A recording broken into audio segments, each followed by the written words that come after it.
이 땅에 발도 붙이지 말거라. 남편이 죽은 지 채 사흘도 되지 않아 시어머니는 며느리의 그릇을 마당에 던졌습니다. 팔자가 사나운 여인이 멀쩡한 아들을 잡아먹었다고 했지요. 돌아갈 친정도 없었습니다. 여인은 기댈 사람 하나 없이 낡은 초가에 홀로 남겨졌습니다. 마을 사람들은 그녀를 불쌍히 여기는 척하면서도 뒤에서는 손가락질했습니다. 그런데 그 버려진 여인을 구한 것은 마을에서 가장 무시받던 사내였습니다. 말이 어눌하다 했습니다. 행동이 굼뜨다 했습니다. 30이 되도록 장가도 못 간 바보 약초꾼이라 했지요. 그런데 그 바보가 아무도 나서지 않을 때 홀로 불길 속으로 뛰어들었습니다. 아무도 지켜주지 않을 때 홀로 앞을 막아섰습니다. 이 바보는 대체 왜 그녀를 구했을까요? 그리고 평생 마음을 닫고 살아온 여인은 어찌하여 이 어눌한 사내 앞에서만 눈물을 흘렸을까요? 야다무아의 이야기 지금 시작합니다. 사연 시작 전 구독과 좋아요 눌러주신다면 저에게 큰 힘이 됩니다. 감사합니다. 옛날 옛적 경상도 깊은 산골에 작은 마을이 하나 있었습니다. 사방이 산으로 둘러싸인 그 마을은 봄이면 진달래가 산등성이를 붉게 물들이고 여름이면 계곡물이 콸콸 넘쳐 흘러 마을 어귀까지 시원한 물소리를 실어다 주는 곳이었지요. 가을이면 산 전체가 불타오르듯 단풍으로 뒤덮이고 겨울이면 눈이 허리까지 쌓여 산 너머 세상과 완전히 단절되어 버리는 곳이었습니다. 그 마을 사람들은 산 너머에 무엇이 있는지 알지 못했고 알려하지도 않았습니다. 태어나서 죽을 때까지 그 산골 안에서 논을 갈고 나무를 캐고 자식을 낳고 늙어가는 것이 삶의 전부였지요. 허나 그 고요한 마을에도 세상의 이치는 고스란히 스며들어 있었습니다. 가진 자와 못 가진 자가 나뉘고 신분이 높은 자와 낮은 자가 나뉘고 남자와 여자가 나뉘는 세상의 이치가 말이지요.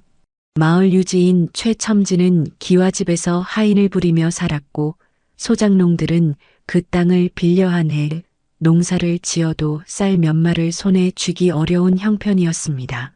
더욱이 그 마을에서 여인으로 산다는 것은, 특히 의지할 곳 없는 여인으로 산다는 것은 더욱 고단한 일이었습니다. 팔자 좋은 집 교수로 태어나 반듯한 사내에게 시집을 가면 그나마 다행이었지요. 그렇지 못한 여인은 세상의 눈총을 온몸으로 받아내며 살아야 했습니다. 봄이 와도 봄 같지 않고 꽃이 피어도 제 눈에는 보이지 않는 그런 삶을 살아야 했지요. 그 산골 마을에서 이순덕이라는 여인이 바로 그러한 삶을 살고 있었습니다. 이순덕은 22살이었습니다. 고운 이목구비에 흰 피부, 가늘고 긴 손가락을 가진 여인이었지요. 그 얼굴이 얼마나 고왔던지 마을 사람들은 순덕이 어릴 적부터 저 아이는 저 얼굴 때문에 복을 받거나 화를 입거나 둘 중 하나일 것이라고 수군거렸습니다. 결국 화를 입었습니다. 19에 마을 건너편 바깥집 마다들에게 시집을 갔는데 혼인한 지 1년도 되지 않아 남편이 갑작스러운 열병으로 세상을 떠나고 말았습니다. 시댁 식구들은 순덕에게 손가락질을 했습니다. 팔자가 사나운 여인이 들어와 멀쩡하던 아들을 잡아먹었다고 했지요. 시어머니는 순덕의 밥그릇을 마당에 내던지며 당장 나가라 소리를 질렀고 시아버지는 외면했습니다. 친정 부모는 이미 순덕이 15되던 해에 잇따라 세상을 떠난 터였습니다. 돌아갈 곳이 없었지요. 순덕은 마을 어귀 낡은 초가 한 채를 근근히 빌려 혼자 살기 시작했습니다. 삭바느질을 하고 나무를 캐어 장에 내다 팔고 이웃집 빨래를 받아다 하며 하루하루를 버텼지요. 마을 사람들은 순덕을 불쌍히 여기는 척하면서도 뒤에서는 수군거렸습니다. 젊은 과부가 혼자 산다는 것 자체가 마을 사람들의 입방아에 오르내리기에 충분했지요. 순덕은 그 모든 시선을 받아내며 마음을 단단히 닫아 걸었습니다. 누구에게도 기대지 않고 누구의 도움도 바라지 않겠다고 스스로를 다잡으며 살았습니다. 그녀의 눈빛은 또래 여인들에 비해 유독 서늘하고 단단했습니다. 그것은 상처받은 사람만이 지닐 수 있는 눈빛이었지요. 마을에 막동이라는 사내가 있었습니다. 30살, 키가 훤칠하고 어깨가 넓었지만 말이 어눌하고 행동이 굼뜨다는 이유로 사람들은 그를 바보 막동이라 불렀습니다. 막동이 어릴 적 심한 열병을 앓고 나서 말이 느려지고 눈치가 부족해졌기 때문이었지요. 마을 아이들은 막동을 놀려댔고 어른들도 막동을 대할 때면 저도 모르게 목소리가 높아지고 말투가 느려졌습니다. 마치 아이를 대하듯 말이지요. 그러나 막동은 그 어떤 말에도 표정 하나 변하지 않았습니다. 화를 내지도 않고 슬퍼하지도 않고 그저 묵묵히 자신의 할 일을 했지요. 날이 밝으면 지게를 지고 산으로 올라가 약초를 캐었습니다. 어떤 날은 해가 중천에 뜨기도 전에 산 정상에 오르고 어떤 날은 땅거미가 질 때까지 깊은 산속을 헤매다 내려왔습니다. 막동이 산을 아는 것은 마을 그 누구도 따라올 수 없었습니다. 어느 골짜기에 어떤 약초가 자라는지, 비가 온 뒤 어느 바위 밑에서 귀한 버섯이 돋아나는지, 겨울에도 어느 방향 사면에 약재가 살아있는지를 막동은 손바닥 보듯 알았습니다. 막동은 홀어머니와 단둘이 살았습니다. 막동 어머니는 허리가 굽고 눈이 침침한 노인이었지만 아들의 혼사 걱정에 잠을 이루지 못하는 날이 많았습니다. 아들이 바보 소리를 듣는 것은 이미 체념하였으나 이 아들이 자신보다 먼저 늙어갈 때 곁을 지켜줄 사람 하나 없을 것을 생각하면 가슴이 먹먹했지요. 곽서방은 마을 유지 최첨지의 하인이었습니다. 나이는 35, 체구가 크고 목소리가 걸었으며 주먹이 남다르게 굵었습니다. 최첨지의 눈밖에 나지 않으려고 온갖 비위를 다 맞추면서도 힘없는 사람들 앞에서는 기세를 부렸지요. 그가 언제부터인가 순덕에게 눈독을 들이기 시작했습니다. 장터에서 순덕을 마주치면 길을 가로막고 밤이면 순덕의 초가 주변을 얼쩡거렸습니다. 순덕은 문을 단단히 걸어 잠그고 숨을 죽여야 했습니다. 봄이 무르익어 산에 온갖 나물이 지천으로 돋아나던 어느 날이었습니다. 순덕은 이른 아침부터 광주리를 들고 산 중턱으로 나무를 캐러 올라갔습니다. 생계를 위해서였지요. 부지런히 손을 놀려 참나물, 고사리, 두릅을 캐어 광주리를 채워가던 순덕은 조금 더 높이 올라가면 더 좋은 나물이 있을 것 같아 발길을 옮겼습니다. 그것이 화근이었습니다. 이끼 낀 바위를 밟은 순간 발이 미끄러졌지요. 순덕은 비명 한 번지를 새도 없이 낭떠러지 아래로 굴러 떨어지고 말았습니다.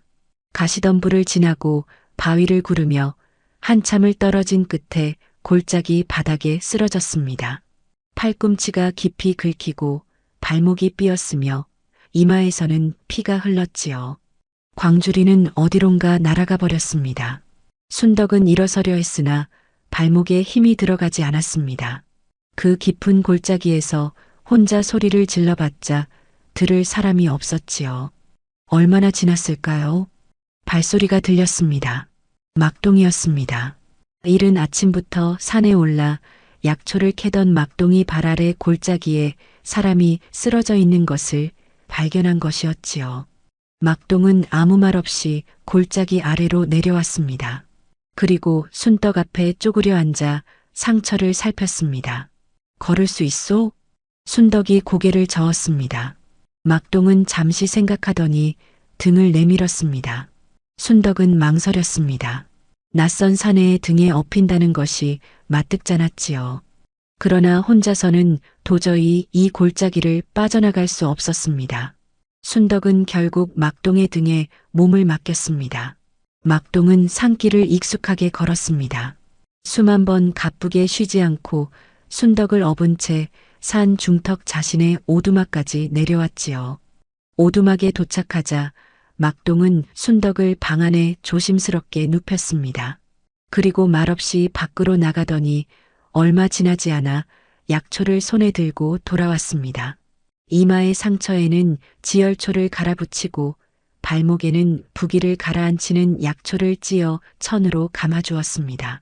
순덕은 그 손놀림을 멀거니 바라보았습니다. 빠르지도 느리지도 않은 조용하고 정확한 손놀림이었지요. 마치 오래전부터 이 일을 해온 사람처럼 자연스러운 손이었습니다. 고맙소. 순덕이 짧게 말했습니다. 막동은 고개를 한번 끄덕이고는 더 이상 말이 없었습니다. 이튿날 아침 순덕은 발목이 조금 나아진 것을 느꼈습니다. 막동의 오두막은 작고 소박했지만 깨끗했습니다. 처마 밑에 약초 묶음들이 가지런히 매달려 있었고 마당 한쪽에는 약재를 말리는 멍석이 펼쳐져 있었지요. 아침 햇살이 그 위로 고르게 내려앉아 있었습니다. 막동 어머니가 방문을 열었습니다. 허리가 굽은 노인이 소반 하나를 두 손으로 조심스럽게 들고 들어왔지요. 소반 위에는 따뜻한 쌀죽 한 그릇과 깍두기 한 종지, 그리고 나물 무침 하나가 놓여 있었습니다. 상처가 깊어 아플 텐데 일단 뭐라도 드시게. 노인이 말했습니다. 목소리가 따뜻했습니다. 순덕은 오랫동안 이런 밥상을 받아본 적이 없었습니다. 시댁에서 쫓겨난 이후로 따뜻한 밥상을 누군가 앞에 놓아준 기억이 없었지요. 순덕은 잠시 그 소반을 내려다보다가 천천히 숟가락을 들었습니다. 밥이 목을 넘어갈 때 순덕의 눈이 뜨거워졌습니다. 그러나 순덕은 고개를 숙여 얼굴을 감추었지요. 약한 모습을 보이고 싶지 않았습니다. 오후가 되자 순덕은 일어서서 돌아가겠다고 했습니다. 막동 어머니가 발목이 채 낫지 않았다며 말렸지만 순덕은 고집을 꺾지 않았습니다. 자신의 처지에 남의 집에서 하룻밤을 보낸 것만으로도 마을 사람들의 입방아에 오를 것이 뻔했기 때문이었지요. 막동이 지게를 내려놓고 말했습니다. 혼자 가면 또 넘어지요. 산길이 험하오. 순덕이 잠시 막동을 바라보았습니다. 그 눈빛에 반박할 말이 없었지요. 발목은 아직 통증이 남아 있었고 산길은 분명 험했습니다. 두 사람은 말없이 산을 내려갔습니다. 막동이 앞서 걸으며 위험한 돌부리와 미끄러운 곳을 손짓으로 알려주었고 순덕은 그 뒤를 따랐습니다. 마을 어귀에 다다르자 막동은 멈춰섰습니다. 다 왔소. 막동이 말했습니다. 그리고 뒤돌아 산으로 올라갔습니다. 순덕은 그 뒷모습을 잠시 바라보다가 초가로 발걸음을 옮겼습니다. 말 한마디 더 건네지 않은 것이 오히려 순덕의 마음에 남았습니다. 보름이 지난 후 순덕은 장터에 나무를 내다 팔러 나갔습니다. 발목은 이미 다 나아 있었지요. 순덕은 이른 아침부터 캐어 삶은 나무를 보자기에 싸들고 마을 아래 장터로 내려갔습니다. 장터는 닷새마다 한 번씩 열렸는데 그날은 유독 사람이 많았습니다. 인근 마을에서까지 장꾼들이 내려온 듯 했지요. 순덕이 자리를 펴고 나무를 늘어놓기 시작했을 때 곽서방이 나타났습니다. 아이고, 순덕네 아니오. 곽서방이 능글맞은 웃음을 지으며 다가왔습니다. 그 뒤에는 최첨지대 하인 둘이 따라붙어 있었지요. 순덕은 모른 채 하며 나무를 손질했습니다. 아니, 내가 이렇게 인사를 하는데 본척만척이요? 어디 나물 한번 봅시다. 곽서방이 순덕의 보자기 앞에 쭈그려 앉더니 나무를 뒤적거리기 시작했습니다. 그 손이 나무를 만지다가 슬그머니 순덕의 손등을 스쳤지요. 순덕은 손을 거두며 자리에서 일어섰습니다. 비켜주시오. 순덕의 목소리가 낮고 단호했습니다. 그러나 곽서방은 물러서지 않았습니다. 오히려 자리에서 일어나 순덕의 앞을 가로막았지요. 어디를 그리 급히 가시오? 이 곽서방이 먼저 얘기 좀 합시다. 주변 장꾼들이 힐끔힐끔 쳐다보았습니다. 그러나 나서는 사람은 없었지요. 최첨지대 하인과 마찰을 빚었다가 무슨 화를 당할지 모른다는 것을 모두 알았기 때문입니다. 그때였습니다. 막동이 지게를 지고 장터 안으로 들어서다가 그 장면을 목격했습니다. 막동은 잠시 멈추어 상황을 바라보았습니다. 그리고 지게를 내려놓고 천천히 걸어왔지요. 아무 말 없이 곽서방과 순떡 사이에 섰습니다. 막동의 넓은 등이 순떡과 곽서방 사이를 완전히 가로막았습니다. 곽서방이 코웃음을 쳤습니다. 이 바보 녀석이 왜 여기서 나와? 막동은 대답하지 않았습니다. 그저 그 자리에 서 있었지요. 곽서방이 막동의 어깨를 밀었지만 막동은 흔들리지 않았습니다.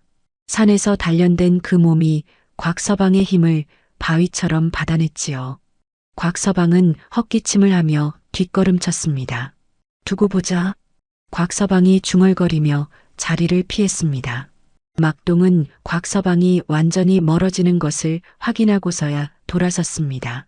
순덕과 눈이 마주쳤습니다. 막동은 아무 말도 하지 않고 자신의 지게로 돌아갔습니다. 순덕은 그 뒷모습을 바라보았습니다. 무언가 말을 해야 할 것 같았지만 말이 나오지 않았습니다.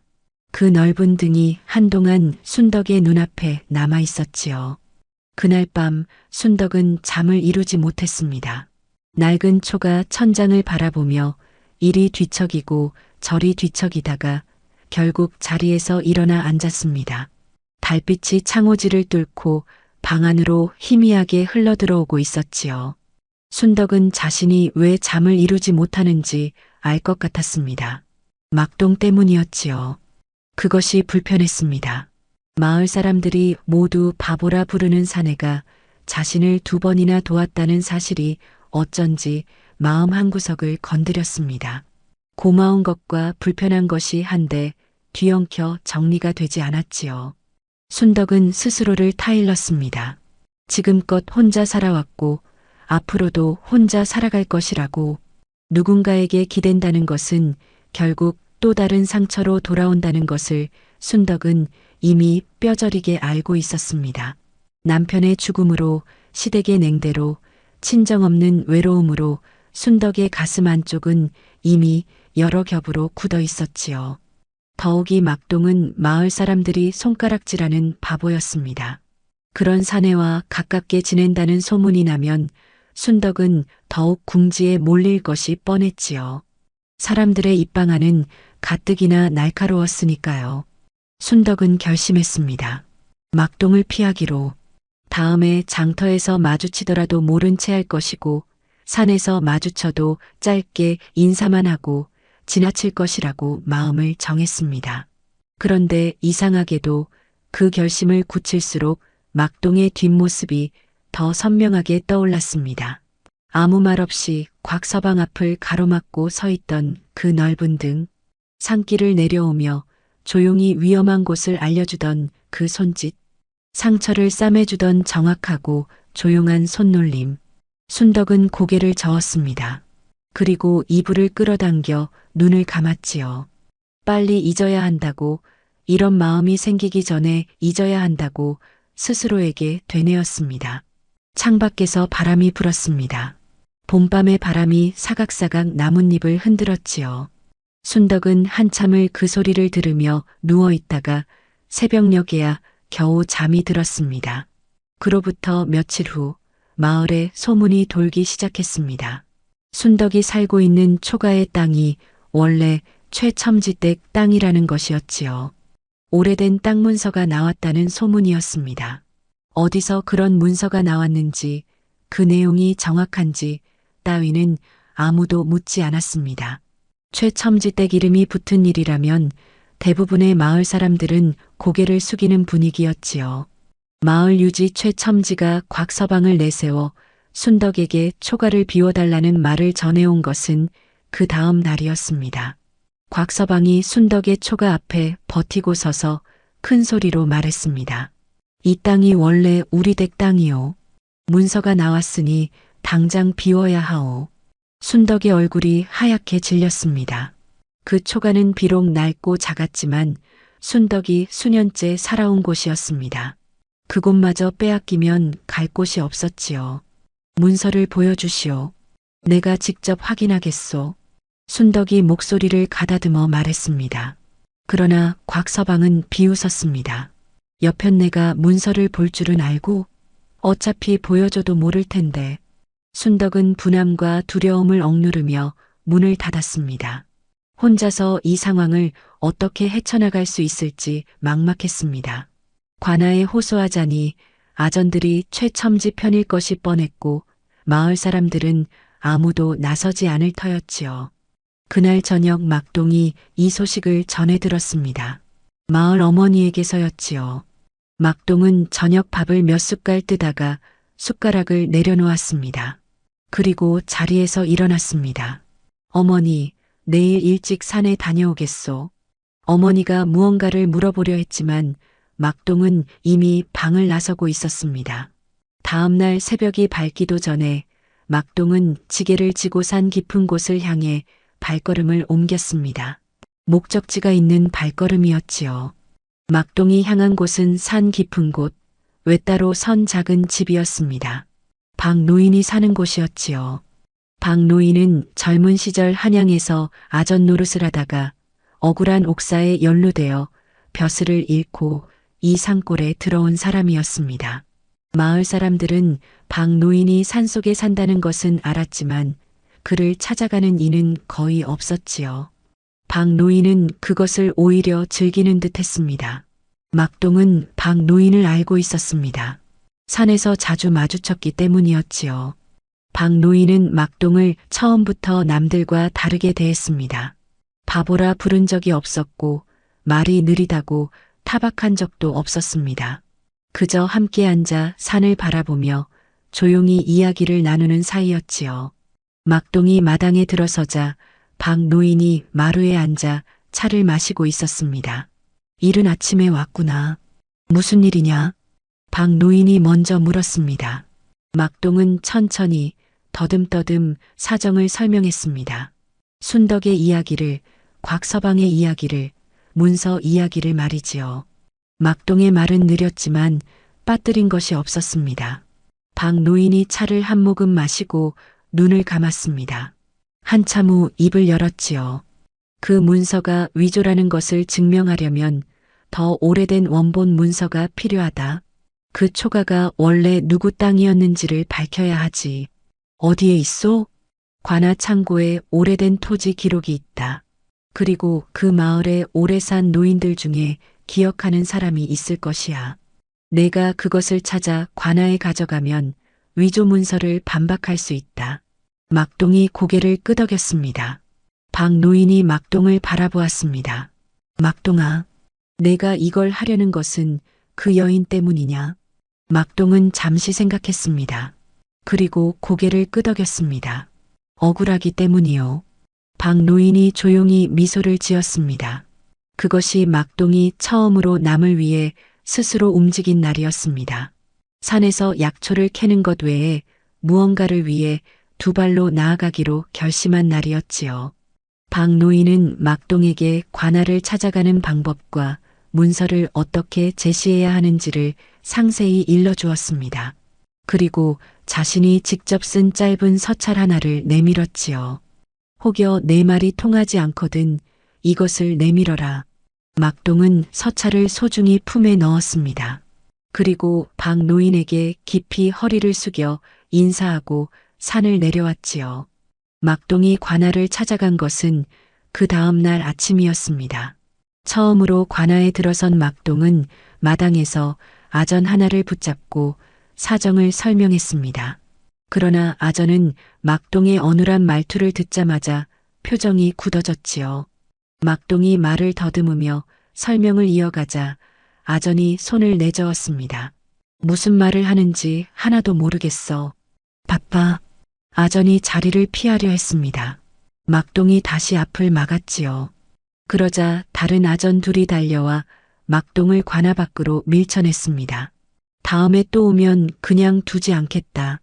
막동은 관아 문 밖에 서서 한참 그 문을 바라보았습니다. 속이 답답했지만 화는 나지 않았습니다. 원래 세상이 이렇다는 것을 막동은 알고 있었지요. 말이 느리다는 이유로, 행동이 굼뜨다는 이유로 사람 취급을 받지 못하는 것이 새삼스러운 일이 아니었으니까요. 막동이 터덜터덜 집으로 돌아오는 길에 순덕과 마주쳤습니다. 순덕은 막동의 얼굴을 보고 무언가 이상함을 느꼈습니다. 평소와 달리 먼지가 잔뜩 묻은 옷이며 지게도 지지 않은 빈손이 낯설었지요. 순덕이 말을 걸었습니다. 어디 갔다 오는 것이오? 막동이 잠시 머뭇거리다가 솔직하게 말했습니다. 관아에 갔다가 쫓겨났다고. 순덕의 땅 문서 문제 때문에 다녀왔다고. 순덕은 할 말을 잃었습니다. 자신이 막동을 피하려 마음먹고 있는 동안 막동은 자신을 위해 관아까지 다녀온 것이었지요. 순덕의 가슴 안쪽에서 무언가가 조용히 무너져 내렸습니다. 내가 직접 가겠소. 같이 가주겠소? 순덕이 처음으로 막동에게 먼저 청했습니다. 막동이 천천히 고개를 끄덕였지요. 순덕과 막동이 함께 관아를 찾아간 것은 그 다음 날이었습니다. 순덕이 직접 말을 하니 아전이 마지못해 들어주는 척은 했지요. 그러나 순덕이 말을 마치자마자 아전의 태도가 달라졌습니다. 순덕을 위아래로 훑어보더니 입가에 비웃음을 띠며 말했습니다. 젊은 과부가 홀로 살면서 행실이 고왔으면 이런 억울한 일도 없었겠지. 어디서 사내를 꼬드겨 다니다가 이런 일이 생긴 게 아니오? 순덕의 얼굴이 굳었습니다. 막동이 한 발 앞으로 나섰지만 순덕이 손을 들어 막았습니다. 문서를 보자는 것이오. 행실 타령은 필요 없소. 아전이 눈을 찌푸렸습니다. 그리고 곽서방이 가져온 문서를 꺼내 보여주었습니다. 순덕이 문서를 들여다보았습니다. 그런데 이상한 점이 있었지요. 문서의 날짜와 인장이 어딘가 어색했습니다. 순덕이 그 점을 지적하려는 순간 아전이 문서를 빼앗으며 말했습니다. 이 문서가 맞소. 더 할 말이 있으면 나중에 다시 오시오. 그때였습니다. 관아 안으로 느린 발걸음 소리가 들려왔습니다. 박노인이었습니다. 지팡이를 짚고 관아 마당에 들어선 박노인은 아전과 순덕, 막동을 차례로 바라보더니 곧장 아전에게 말했습니다. 내가 직접 그 문서를 보겠네.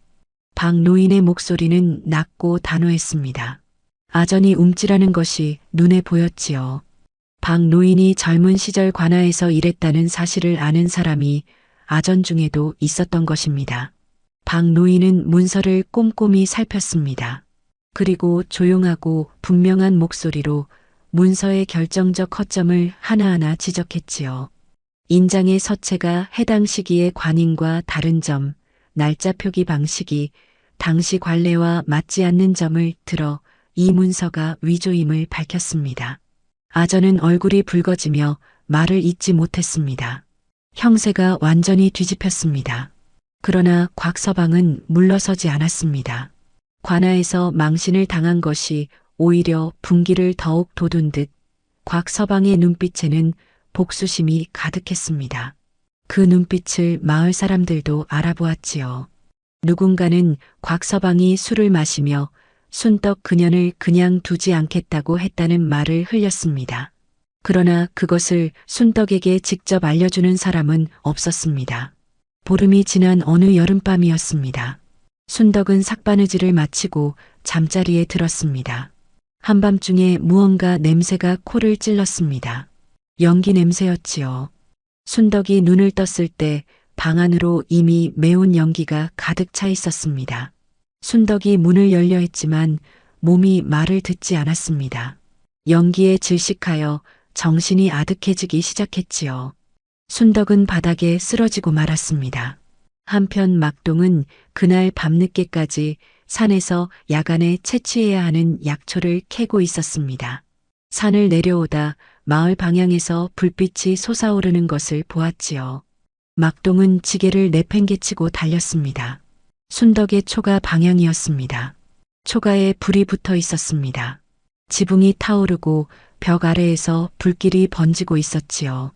주변에 사람이 없었습니다. 막동은 망설임 없이 불길 속으로 뛰어들었습니다. 뜨거운 열기가 얼굴을 덮쳤지만 멈추지 않았지요. 쓰러진 순덕을 발견하고 두 팔로 안아 밖으로 끌어냈습니다. 막동이 순덕을 마당에 눕히고 숨을 확인했습니다. 숨이 붙어 있었습니다.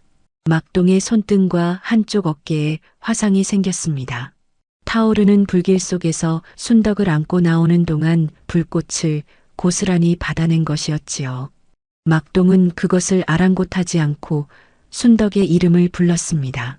순덕낭자, 순덕낭자. 순덕이 기침을 하며 눈을 떴습니다. 그리고 막동의 얼굴을 보았지요. 막동의 이마에 땀이 흘렀고 어깨에서 불에 탄 냄새가 났습니다. 막동은 순덕을 업고 자신의 오두막으로 향했습니다. 순덕은 정신이 반쯤 든 채 막동의 등에 얼굴을 묻고 있었습니다. 밤바람이 불었고 막동의 등은 뜨거웠습니다. 화상 때문이었지요. 그러나 막동은 걸음을 늦추지 않았습니다. 막동 어머니가 늦은 밤 아들이 돌아오는 소리에 문을 열었다가 두 사람의 모습을 보고 화들짝 놀랐습니다. 이게 어찌 된 일이냐? 막동이 순덕을 방에 눕히고 짧게 설명했습니다. 노인의 얼굴이 굳었습니다. 그리고 곧 약재 광주리를 가지고 와 막동의 화상 부위를 살폈지요. 이 녀석아, 내 상처는 왜 이리 심하냐? 막동은 아무 말이 없었습니다. 순덕은 막동 어머니의 치료를 받으며 정신을 차렸습니다. 그리고 옆에서 화상 부위를 차갑게 식히고 있는 막동의 손을 보았습니다. 손등 전체가 붉게 부어 있었고 어깨 쪽 저고리는 불에 그을려 너덜너덜했지요. 순덕의 눈에서 눈물이 흘렀습니다. 평생 동안 남 앞에서 눈물을 흘리지 않겠다고 다짐해온 순덕이었습니다. 시댁에서 쫓겨날 때도 혼자 낯선 초가에서 첫날 밤을 보낼 때도 울지 않았습니다. 그런데 막동의 화상 입은 손을 보는 순간 눈물이 저도 모르게 흘렀습니다. 막동이 순덕의 눈물을 보았습니다. 그리고 어색하게 고개를 돌렸지요. 불은 다 꺼졌소. 낭자는 이제 괜찮소. 순덕은 손으로 눈물을 닦았습니다. 그리고 막동 어머니를 향해 말했습니다. 어머님, 막동 서방의 상처가 낫는 동안 제가 여기서 밥을 짓겠습니다. 쫓아내지 않으시면 좋겠습니다. 막동 어머니가 순덕을 바라보았습니다. 처음에는 경계하고 조심스럽게 여겼던 이 여인이 이제 달리 보였습니다. 노인은 천천히 고개를 끄덕였지요. 그날부터 순덕은 오두막에 머물렀습니다. 아침이면 밥을 짓고 낮이면 약초를 다듬어 삶고 저녁이면 막동의 화상 부위에 약재를 갈아붙였습니다. 두 사람 사이에는 말이 많지 않았습니다. 그러나 그 침묵이 불편하지 않았지요. 오히려 그 말 없는 시간 안에 조용한 온기가 흘렀습니다. 순덕이 오두막에 머문 지 열흘이 지났습니다. 그 시간 동안 순덕은 막동을 가만히 살펴보았습니다. 막동이 이웃 아이가 넘어져 울고 있으면 아무 말 없이 다가가 상처를 살펴보았습니다. 지나가는 노인의 지게가 너무 무거워 보이면 조용히 걸어가 함께 짊어졌습니다. 누가 알아주기를 기다리지 않았고 누가 고맙다고 말해주기를 바라지도 않았습니다. 그리고 약초 이야기를 할 때의 막동은 달랐습니다. 어느 날 저녁 순덕이 약재를 다듬다가 이름을 모르는 풀 하나를 들어 막동에게 물었습니다. 막동이 그 풀을 받아들고 천천히 말하기 시작했지요. 이것은 속 울렁이는 데 쓰는 것이요. 뿌리는 말려서 다리고 잎은 생으로 붙이면 열을 내려주오. 봄에는 산 북쪽 사면 바위 틈에서 자라고 여름이 되면 잎이 짙어지니 그때 거두는 것이 제일 좋소? 막동의 말이 막힘없이 흘러나왔습니다. 더듬거리지 않았습니다. 또렷하고 정확했지요. 순덕은 손에 들고 있던 약초를 내려놓았습니다. 그리고 막동을 다시 바라보았습니다. 막동이 어눌하다는 것은 사실이 아니었습니다. 아무 말이나 하지 않을 뿐이었지요. 필요 없는 말은 하지 않고 필요한 말만 정확하게 하는 사람이었습니다. 마을 사람들이 바보라 부르는 것은 막동이 그들의 입맛에 맞게 빠르게 대꾸하고 능글맞게 웃어주지 않기 때문이었습니다. 순덕은 천천히 깨달았습니다. 자신이 막동을 겉모습으로만 보아왔음을, 사람들의 말을 그대로 받아들여 막동을 미리 판단해왔음을, 그것이 부끄러웠습니다. 그리고 동시에 이상하게도 마음이 따뜻해졌지요. 막동 서방은 말이 느린 게 아니라 쓸데없는 말을 안 하는 것이었군요. 순덕이 조용히 말했습니다. 막동이 순덕을 바라보았습니다. 그 눈빛에 무언가 흔들리는 것이 있었지요. 사람들이 바보라 하면 바보인 줄 알았소. 막동이 말했습니다. 그 말이 농담인지 진심인지 순덕은 처음에 알 수 없었습니다. 그러나 막동의 눈빛을 보고 이내 알아챘습니다.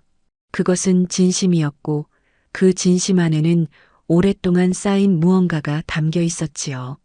그날 밤 순덕은 오두막 마당에 나와 하늘을 올려다보았습니다. 여름밤 하늘이 별로 가득했습니다. 그 아래 막동이 마루에 걸터 앉아 있었지요. 두 사람은 한동안 말없이 하늘을 보았습니다.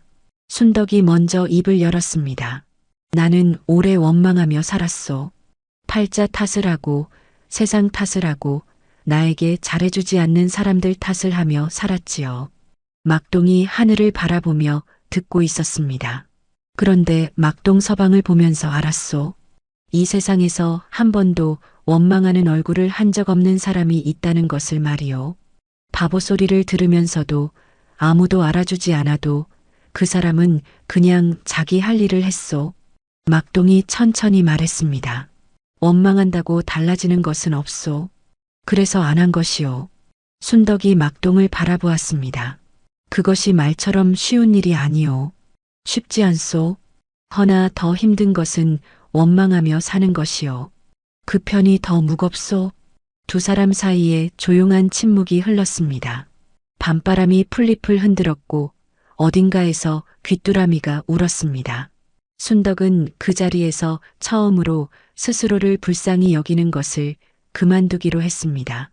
팔자 타령을 그만두고 닫아 걸었던 마음을 조금씩 열기로 했지요.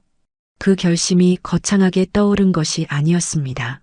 막동의 옆에 앉아 별을 보다가 그냥 자연스럽게 그런 마음이 들었습니다. 막동 어머니가 방 안에서 기침 소리를 냈습니다. 두 사람은 동시에 그쪽을 바라보았다가 눈이 마주쳤지요. 막동이 헛기침을 하며 자리에서 일어났습니다. 들어가 쉬시오. 밤이 깊었소. 순덕이 고개를 끄덕이며 일어섰습니다. 방으로 들어가면서 순덕은 생각했습니다. 오늘 밤 이 대화가 자신의 무언가를 바꾸어 놓은 것 같다고. 오래된 고름이 빠져나가듯 가슴 안쪽 어딘가가 가벼워진 것 같다고 말이지요. 좋은 날은 오래가지 않았습니다. 순덕이 막동의 오두막에 머문다는 소문이 마을에 퍼졌습니다. 곽서방이 그것을 빌미로 마을 사람들을 부추기기 시작했지요. 젊은 과부가 호라비 집에 드나드는 것이 말이 되오? 마을 체면이 있지. 마을 사람 몇이 수군거리기 시작했습니다. 아무도 나서지 않았지만 분위기가 좋지 않았지요. 막동 어머니가 순덕을 불러 조용히 말했습니다. 낭자, 내가 내보내고 싶은 게 아니오. 하지만 소문이 이리 돌면 낭자에게도 좋지 않소? 어찌하면 좋겠소? 순덕은 막동 어머니의 말이 맞다는 것을 알았습니다. 자신이 여기 있는 것이 막동 모자에게도 해가 될 수 있었지요. 순덕은 고개를 끄덕이며 말했습니다. 떠나겠습니다. 초가는 불에 탔으니 다른 곳을 알아보겠습니다. 그때 마당에서 발소리가 들렸습니다. 막동이었습니다. 막동은 어머니와 순덕의 얼굴을 번갈아 보았습니다. 상황을 알아챈 듯 잠시 서 있다가 마당 밖으로 나갔지요.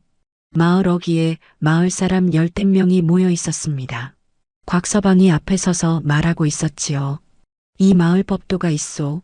젊은 과부가 호라비 집에서 기식하면 쫓아내는 것이 당연하오. 막동이 그 앞에 섰습니다. 마을 사람들이 막동을 보았습니다. 막동은 잠시 입을 열지 않았습니다.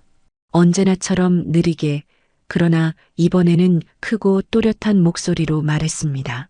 순덕 낭자는 내 집 사람이요. 마을이 조용해졌습니다. 막동이 그렇게 큰 소리로 말하는 것을 아무도 들은 적이 없었기 때문이었지요. 곽서방의 얼굴이 굳었습니다.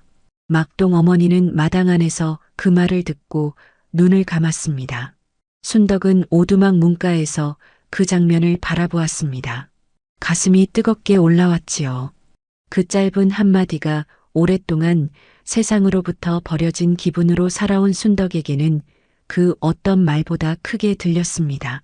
곽서방의 얼굴에서 비웃음이 사라지지 않았습니다.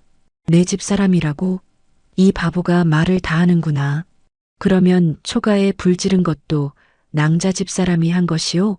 곽서방이 군중을 향해 말했습니다. 마을 사람들이 술렁였지요.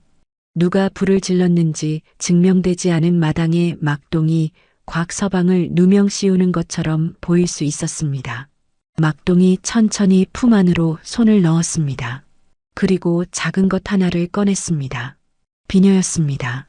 끝이 살짝 그을리고 마디에 먼지가 낀 남자 상투에 꽂는 비녀였지요. 불 속에서 나왔소.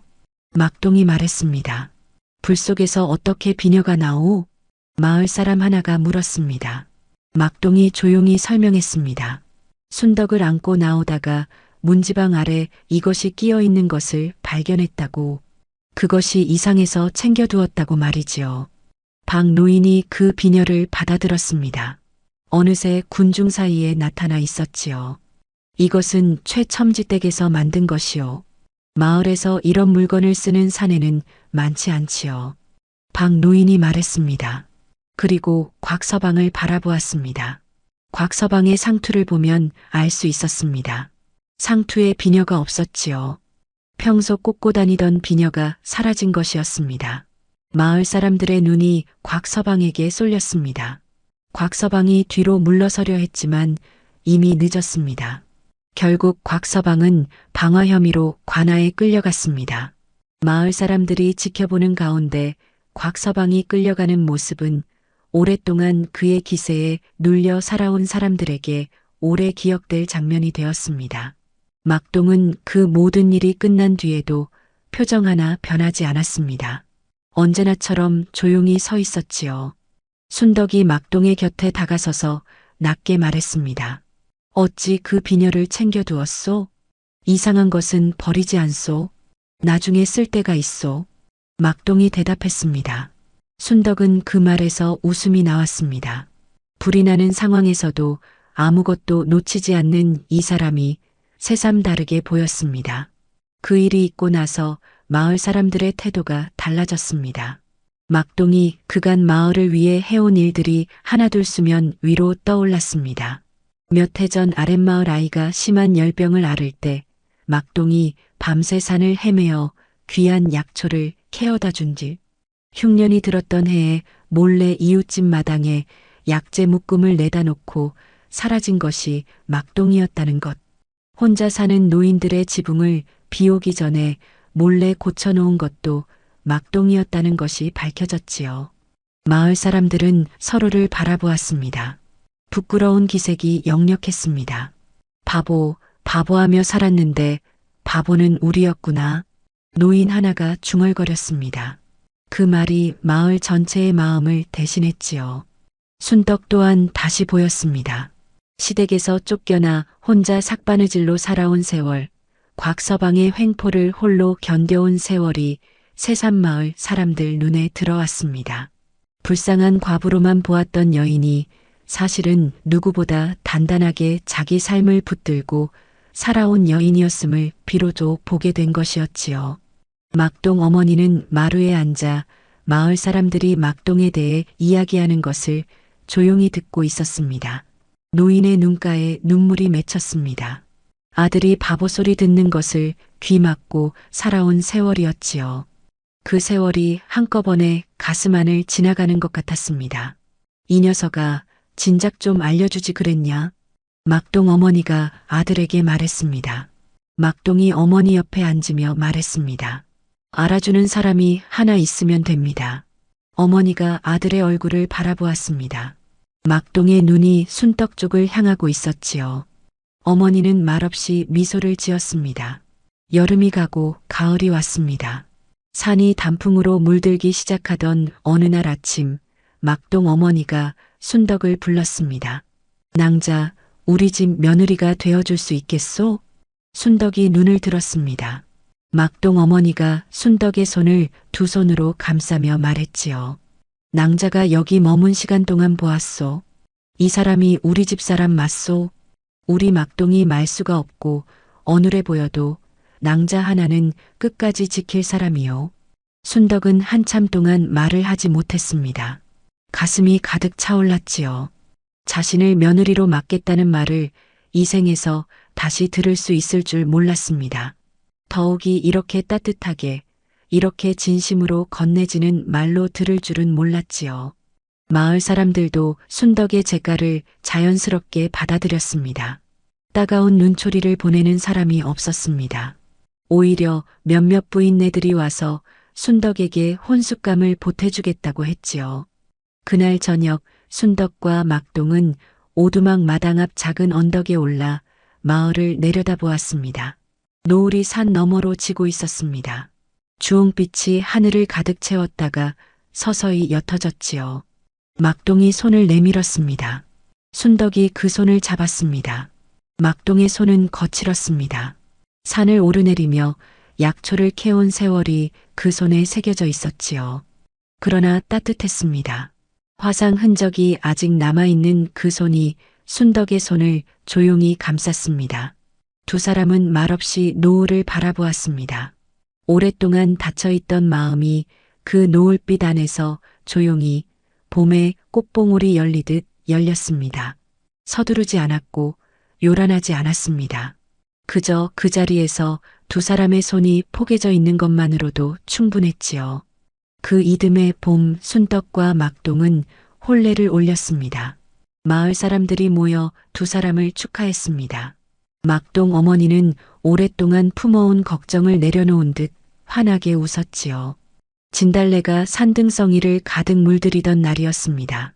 두 사람은 그 후 함께 산에 올랐습니다.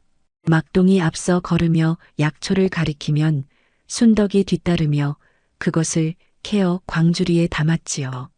그 풀이 어디에 쓰이는지 어느 계절에 거두어야 좋은지를 순덕은 막동에게 하나씩 배워나갔습니다. 마을 사람들은 그 모습을 보며 막동 부부라 불렀습니다.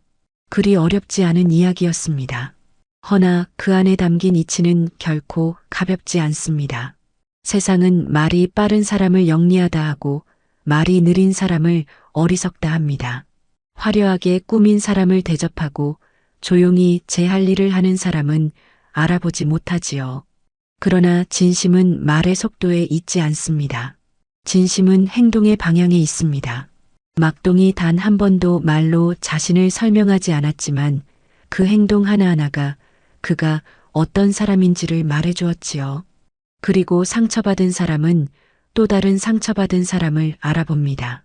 순덕이 오래도록 마음을 닫고 살았던 것은 그만큼 깊이 다쳤기 때문이었지요. 그러나 진심으로 다가오는 손길 앞에서는 아무리 두껍게 닫았건 마음도 언젠가는 열리게 되어 있습니다. 그것이 사람이 사람에게 줄 수 있는 가장 큰 힘이지요. 옛말에 누런민행이라 했습니다. 말은 어눌하되 행동은 민첩하다는 뜻이지요. 막동이 바로 그런 사람이었습니다. 세상이 바보라 불렀지만 막동은 누구보다 많은 것을 알고 누구보다 묵직하게 살아간 사람이었습니다. 야다무아 이야기 마칩니다. 구독과 좋아요를 눌러주시면 다음 영상을 빠르게 만나보실 수 있습니다. 어디에서 듣고 계신지 댓글로 알려주세요. 감사합니다.